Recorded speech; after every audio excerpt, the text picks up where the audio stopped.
जय हिंद। स्वागत है आप सभी का आपके अपने YouTube चैनल अमृत एकेडमी पे। आज की इस वीडियो में हम लोग बहुत ही महत्वपूर्ण टॉपिक पे चर्चा करने वाले हैं, जो कि है आपका नेक्स्ट सीटेट एग्ज़ाम्स का। ठीक है ना। नेक्स्ट सीटेट एग्ज़ाम्स के लिए नोटिफिकेशन कब आएगा, इसकी प्रिपरेशन कैसे करनी है और पिछले साल का रिजल्ट कैसा था, उन सारी चीज़ों पे डिटेल एनालिसिस करेंगे। और यकीन मानिए, इस वीडियो को अगर आप लास्ट तक देखते हैं तो आपकी जैसी भी प्रिपरेशन होगी उसमें चार चांद जरूर लग जाएगा। ठीक है ना। तो चलिए बिना टाइम वेस्ट किए मैं अपने टॉपिक को आगे बढ़ाता हूँ। ठीक है।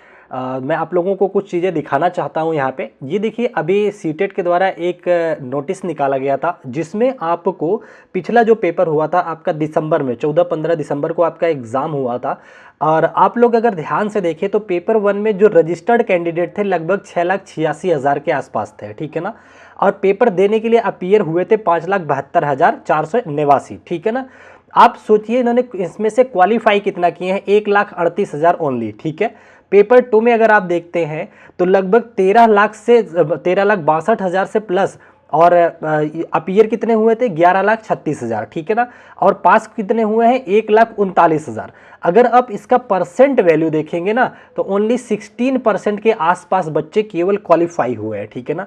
तो ये अपने आप में एक बात, बहुत ही शर्मनाक बात है कि हर साल इतने बच्चे जो हैं एग्ज़ाम के लिए अपीयर होते हैं और क्वालिफाई करते हैं मात्र कितना, 10 से 15% बच्चे। ठीक है ना। ये इसके पीछे क्या वजह है, उन सारी चीज़ों पे हम लोग बात करेंगे। आप कौन सी लिस्ट में रहना चाहते हैं ये आपके ऊपर डिसाइड करता है। ठीक है ना। तो आइए मैं आप लोगों को कुछ चीज़ें आपको बताता हूं कि कैसे आपको प्रिपरेशन करनी चाहिए। ठीक है ना। तो उन तमाम चीज़ों पे मैं चर्चा करता हूं। देखिए, सबसे पहले अगर मैं बात करता हूं आपके नोटिफिकेशन की, अगर आप थंबनेल देखें नोटिफिकेशन के चक्कर में आए हैं तो मैं आप लोगों को वो चीज़ बता देता हूं, लेकिन अभी भी रिक्वेस्ट है कि लास्ट तक देख के जाइएगा, बहुत बात बताऊंगा यहाँ पे। ठीक है ना। नोटिफिकेशन देखिए, पिछला जो सीटेट का एग्जाम हुआ था आपका जुलाई वाला, वो आपका 7 जुलाई को एग्जाम हुआ था। ठीक है ना। 7 जुलाई को उसका जो नोटिफिकेशन आया था 3 मार्च को आया था, 3 मार्च को आया था। तो यकीन मानिए इस वाले जुलाई का भी एग्जामिनेशन का जो नोटिफिकेशन है वो 3 मार्च से पहले पहले आपको देखने को मिल जाएगा। कुल मिलाकर के हफ्ता 10 दिन के अंदर ही आपको क्या है, नोटिफिकेशन देखने को मिल जाएगा। ये आपका पहला डाउट क्लियर हो गया। ठीक है ना। अब मैं आज की जो चर्चा के विषय है उस पर लेके चलता हूं आप लोगों को और बताता हूं कि आपको प्रिपरेशन कैसे करनी है और आपको क्या पेड कोर्स लेना चाहिए, नहीं लेना चाहिए। उन सारी चीज़ों को मैं एक एक करके डिस्कस करता हूं आपके सामने। ठीक है ना। देखिए, आप लोग जो कैंडिडेट हैं दोनों पेपर के ही होंगे, या तो आप पेपर 1 दे रहे होंगे या 2 दे रहे होंगे या बोथ दे रहे होंगे। ठीक है ना। इससे रिलेटेड, क्वालिफिकेशन से रिलेटेड मैंने बहुत सारी वीडियोज़ बना रखी है, वहाँ देख सकते हैं। ठीक है ना। तो अब मैं इसमें सब्जेक्ट की बात करता हूं और उसकी तैयारी कैसे करनी है उसकी मैं आप लोगों से चर्चा करता हूं। देखिए, आपके पेपर 1 में 30 मार्क्स का आपका सीडीपी आता है, सीडीपी का पोर्शन 30 ही मार्क्स का आपका सीडीपी का पेपर 2 में भी आता है। ठीक है ना। दोनों ऑलमोस्ट लगभग सेम सेम होते हैं, थोड़ा सा लेवल का अंतर होता है। अगर मैं कहता हूं सीडीपी की प्रिपरेशन कैसे करोगे आप लोग, पेड क्लास के लिए मैं सपोर्टिव नहीं हूं, खास करके इस क्वालिफाइंग एग्जाम्स के लिए। ठीक है ना। तो कैसे करेंगे आप सीडीपी की तैयारी।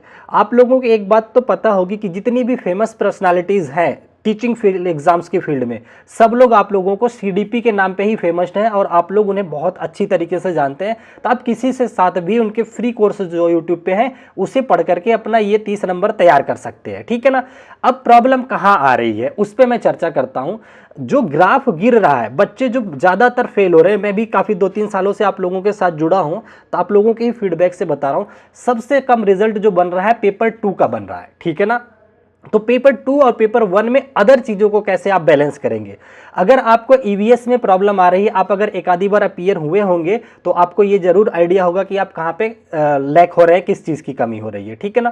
तो अगर आपको ईवीएस की प्रिपरेशन करनी है, अभी एनफ टाइम है, आप एनसीईआरटी क्लास 3 से लेकर के 3rd से लेकर के 5th तक पन्ना टू पन्ना एक एक पेज को पढ़ डालिए। ठीक है ना। ये आपके लिए टास्क है, बहुत आसान है, आराम से सब समझ में भी आ जाएगा। ठीक है ना। अच्छा, अब बात कर ले अगर हम पेपर 2 के लिए, जो बच्चे सब्जेक्ट में वीक पढ़ रहे हैं, क्योंकि सब्जेक्ट का काफी मेजर पोर्शन होता है, 60 नंबर का आपका सब्जेक्ट ही रहता है। ठीक है ना। सब्जेक्ट में 2 बैकग्राउंड के आप लोग हो, एक तो एसएसटी के बच्चे हैं और एक मैथ साइंस के बच्चे हैं। ठीक है ना। सीटेट का अगर मैं आप लोगों का हिस्ट्री बताऊं, इसका क्वेश्चन कभी भी एनसीईआरटी के पार नहीं जाता है। ठीक है ना। अभी तक इतने सारे एग्जाम्स का एनालिसिस मैंने खुद पर्सनली किया हुआ है, कभी भी आपका एनसीईआरटी का पार नहीं जाता। और साथ ही साथ 30 से 50% मार्क्स क्वेश्चन तो आपके प्रीवियस ईयर के होते हैं। ठीक है ना। तो आपको क्या करना है, अभी से आपको एनसीईआरटी क्लास 6 से लेकर के एटलीस्ट 10th तक, वैसे सिलेबस में आपको 8th मिलेगा, लेकिन जो लेवल ऑफ क्वेश्चन पूछता है वो 10th स्टैंडर्ड तक पूछता है, ठीक है ना। लास्ट में देख के जाना, बहुत अच्छा गिफ्ट दे के जाऊंगा, ठीक है ना। कितना दे के जाता है आपको, करके जाना है 10th स्टैंडर्ड तक एनसीईआरटी पढ़ना है अगर आप एसएसटी बैकग्राउंड से है, ठीक है ना। ठीक है, एनसीईआरटी की किताबें पढ़ लोगे। और अब बात आ जाती है दूसरे बच्चों की जो मैथ साइंस के है। तो देखिए मैथ और साइंस वाले, अगर आप साइंस की तैयारी कर रहे हैं तो साइंस के लिए आप एनसीईआरटी क्लास 6 से लेकर के 10th तक करें, ठीक है ना। और साथ ही साथ मैथ की जो प्रिपरेशन आप करेंगे, अगर आप खुद से सेल्फ स्टडी से बुक पढ़ना चाहते हैं तो आर.एस. अग्रवाल से बेस्ट कोई बुक नहीं है, उसकी क्लास 10th स्टैंडर्ड तक कर डालो, ठीक है ना। अब बात ये आती है कि नहीं सर हमें तो समझ में नहीं आ रहा कैसे एनसीईआरटी पढ़े, एनसीईआरटी पढ़ता हूं समझ में नहीं आता है। तो आपके लिए एक मैं बहुत तगड़ा सॉल्यूशन लेकर के आया हूं, वो मैं आप लोगों को लिए एक बार दिखा देता हूं, फिर बाकी की चीजें कराता हूं। आप मेरे ही चैनल के प्लेलिस्ट में जब विजिट करेंगे ना, जब आप प्लेलिस्ट खोलेंगे तो वहां पे पहला ही जो मिल जाएगा आपको, ये मिल जाएगा सीटेट जुलाई साइंस के नाम से प्लेलिस्ट मिल जाएगी, जिसमें मैं कंप्लीट कोर्स करा रहा हूं, ठीक है ना। बिल्कुल चैप्टर वाइज डिटेल में प्रीवियस ईयर के साथ करा रहा हूं, संपूर्ण एनसीईआरटी उसमें है क्लास 10th तक की, ठीक है ना। दूसरी बात, अगर किसी को लगता है कि नहीं सर आप तो केवल इसमें इतने ही डेडिकेटेड है, मुझे फुल एनसीईआरटी पढ़नी है, तो आप इसी उसमें प्लेलिस्ट में जाएंगे जब, तो नीचे आपको लगभग 5वीं 6वीं पोजीशन पे एक ये प्लेलिस्ट मिल जाएगी, कुछ इस तरीके से थंबनेल से दिख जाएंगे आपको। ये पूरा डेडिकेटेड है A to Z, इसमें मैंने एनसीईआरटी कवर किया हुआ है क्लास 6 से लेकर के 10th के एक एक टॉपिक को, और साथ ही साथ अदर एग्जाम्स में प्रीवियस ईयर जो आए हैं उनको भी कवर कर रखा है, ठीक है ना। अभी तक इसमें 18 लेक्चर आपके हो चुके हैं। जब प्लेलिस्ट खोलेंगे तो कुछ इस तरीके से आपके सामने खुल के आएगा। देखिए आपको हीट चैप्टर पढ़ाया है, एयर पढ़ाया है, मैग्नेट पढ़ाया है, force and pressure, motion, graph, सब एकदम चैप्टर वाइज पढ़ाया हूं, ठीक है ना। तो इसको कंप्लीट कर जाइए, ठीक है ना। ये लगभग 55 क्लास में आप लोगों को दूंगा एनसीईआरटी का, जो किसी भी एग्जाम में बैठ जाना, टीचिंग एग्जाम्स के सब में कारगर होगा, ठीक है ना। बाकी दूसरी प्लेलिस्ट आपको मैथ की मिल जाएगी, ठीक है, इसको प्रिपेयर कर लेना। अब मैं आपको अपने टॉपिक पे लेके आता हूं कि आगे आप लोगों को कैसे करना है, ठीक है ना। अब देखिए पेपर 1 के जो बच्चे मैथ्स के हैं, तो देखिए मैथ में आप लोगों को जो सीरीज पेपर 2 के लिए करा रहा हूं उसी प्लेलिस्ट को देख डालिए, वो दोनों का सिलेबस आप लोगों का सेम रहता है, ठीक है ना। तो आपकी मैथ की प्रिपरेशन यहां से हो जाएगी। लैंग्वेज की बात आ जाती है कि सर लैंग्वेज की तैयारी कैसे करें, ठीक है। लैंग्वेज की तैयारी के लिए आपको देखिए कुछ नहीं करना होता है, आप प्रीवियस ईयर उठाइए, ठीक है ना, और जितने भी पैराग्राफ्स वगैरह हैं उनकी प्रैक्टिस कीजिए, प्रीवियस ईयर भी पढ़ के जाइएगा, यकीन मानिएगा सारे क्वेश्चन आपको मिल जाएंगे, एक भी बाहर नहीं जाएगा, ठीक है ना। तो आप लोग इस तरीके से अपने लैंग्वेज वाले पोर्शन की तैयारी कर सकते हैं। एक क्वेश्चन आप लोगों का ये था कि क्या सर हमें पेड क्लास से लेकर के तैयारी करनी चाहिए। अगर मैं अपने पॉइंट ऑफ व्यू से बोलूं तो नो, मैं कभी भी सलाह नहीं दूंगा, खासकर सीटेट एग्जाम के लिए। क्यों? क्योंकि सीटेट जैसे एग्जाम्स के लिए इतना सारा प्रीवियस ईयर अवेलेबल है और इतने सारे चैनल्स अवेलेबल है जिन्होंने फ्री में कंटेंट अवेलेबल करा दिए हैं। मेरे जैसे बहुत सारे टीचर हैं, ठीक है ना। जैसे मैं मैथ साइंस पढ़ाता हूं तो मैंने मैथ साइंस के इतने कंटेंट दे रखे हैं कि आप अगर उसमें से देख के चले जाते हो तो एक सिंगल क्वेश्चन बाहर नहीं जाने का, ठीक है ना। और साथ ही साथ ये स्ट्रेटजी भी आप लोगों के साथ शेयर किया हूं कि कैसे कम टाइम में आपको क्लियर करा पाऊं, ठीक है। तो इतनी बात समझ में आई। तो आपको पेड कोर्स नहीं लेना है, इसी तरह से आपको अपनी क्लासेस को आगे बढ़ाना है।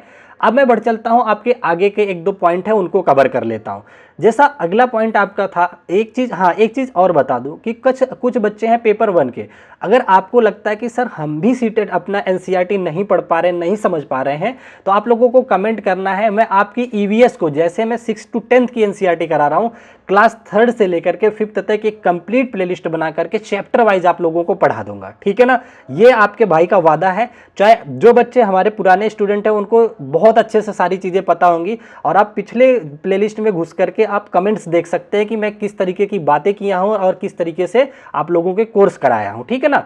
तो ये आप लोगों को बताना था। और नोटिफिकेशन बहुत जल्द आप लोगों को 3 मार्च से पहले देखने को मिल जाएगा, ठीक है। तो आप उसी तरीके से तैयारी कीजिएगा और प्लीज़ अपना टाइम वेस्ट मत करो, अपना मनी मत वेस्ट करो। 1000 रुपये आप फॉर्म के जमा करते हो सालों साल और फिर क्वालिफाई भी नहीं करते। सोचो 14-14 लाख बच्चे फेल हो रहे हैं, क्या इम्पैक्ट पड़ता होगा, कितना पैसा। आप लोग अभी यकीनन आप सारे 25 साल से लेकर के 28-30 साल की रेंज में होंगे। सोचिए एक बार अगर इस एज में भी घर से पैसा लगा करके ये काम करना पड़ रहा है, उसके बाद भी डिस्क्वालीफाई हो रहे हैं, तो आप सोचिए आप क्या कर रहे हैं, ठीक है ना। तो मेरी तो सलाह हमेशा आपके बेस्ट कैरियर के लिए ही होती है। बाकी आप लोगों को अगर कोई और सपोर्ट चाहिए तो आपका भाई हमेशा तैयार रहता है। आप कमेंट करेंगे, मैं उस चीज़ के लिए जरूर आपका सपोर्ट करूंगा। ठीक है, तो आज की वीडियो यहीं तक रखते हैं, फिर मिलेंगे आप लोगों से अपनी क्लासेस में। तब तक के लिए आप अपना ध्यान रखें। Bye bye, take care, thank you so much. जय हिंद, जय भारत।